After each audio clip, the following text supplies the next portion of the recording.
এক সময় পাহাড় ঘেরা এক ছোট্ট গ্রামে থাকত স্বামীর নামে এক দরিদ্র কিন্তু সাহসী ছেলে। স্বামীর প্রতিদিন কাজ খুঁজতে দূরের জঙ্গল পার হয়ে শহরে যেত। তবুও মা সবসময় তাকে বলত, সোনা, মানুষের ভালো কাজে কখনো ভয় পাস না।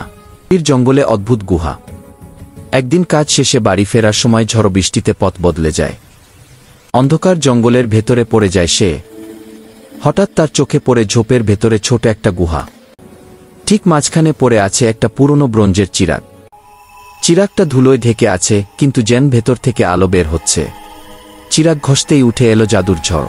ধোয়া গা হয়ে এক দৈত্যাকৃতি জীবনে রূপ নিল। স্বামীর ভয় পেয়ে পড়ে যায়। জিন গম্ভীর গলায় বলে, আমি আজমির, চিরাগের বন্দি জিন। শত শত বছর পর তুমি আমাকে জাগিয়েছ।